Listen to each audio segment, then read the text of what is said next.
बनाएं और हमारे आने वाली पीढ़ियों को पता होना चाहिए कि ये हमारी वही भूमि है जहां हमारी मनीषियों ने वेदों की रचना की, पुराणों की रचना की, बहुत सारे ग्रंथ जीवन के हर क्षेत्र में, चिकित्सा से क्षेत्र लेके विज्ञान में हर क्षेत्र में प्रगति की। वह सुख तीर्थ उन्हीं क्षेत्रों में से एक है। मैं यहाँ के सभी जो हमारे वर्तमान संत हैं, जो मनीषी हैं, मैं उनको भी बारंबार प्रणाम करता हूँ। और सबसे ज़्यादा जो गंगा समिति है, यहाँ के जो आयोजक हैं, उनको भी बहुत बहुत धन्यवाद देता हूँ कि आप लोगों ने ऐसा ये लग नहीं रहा था कि ऐसा कुछ हो सकता है, लेकिन हमारे वरिष्ठ पुलिस अधीक्षक महोदय की टीम, हमारी पूरी प्रशासन की टीम, जनपद के सभी माननीय जनप्रतिनिधियों के सहयोग से ये संभव हो पाया।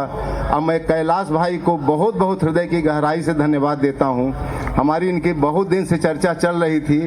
हमने कहा ये कठिन काम है कि नदी के उधर आप गाएंगे, नदी के इधर हम लोग बैठेंगे, थोड़ा सहज होगा।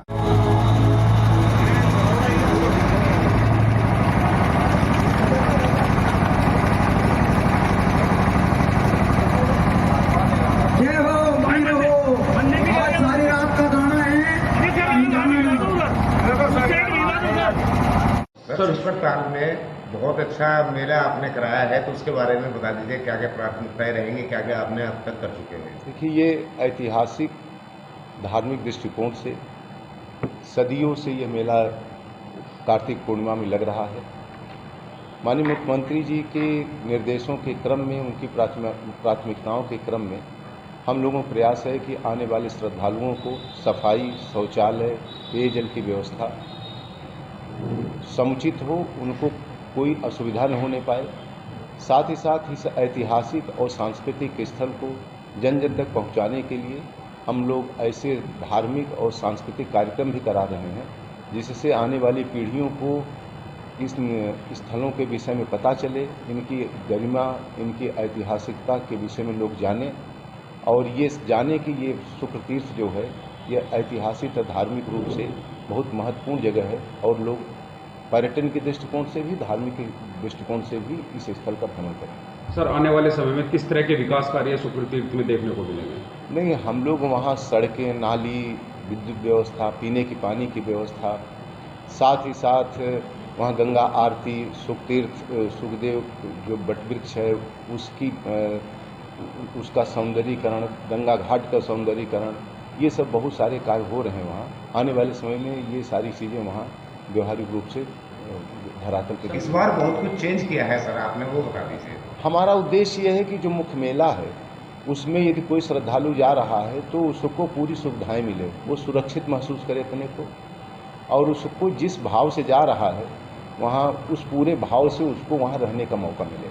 सर, मेले के समय भैंसा बुक की दौड़ जो सबसे बड़ी बाधक बनती थी, उस पर किस तरह की कार्रवाई? नहीं, हमारे वरिष्ठ पुलिस अधीक्षक महोदय ने इस पे पर्याप्त लोगों को जागरूक किया है।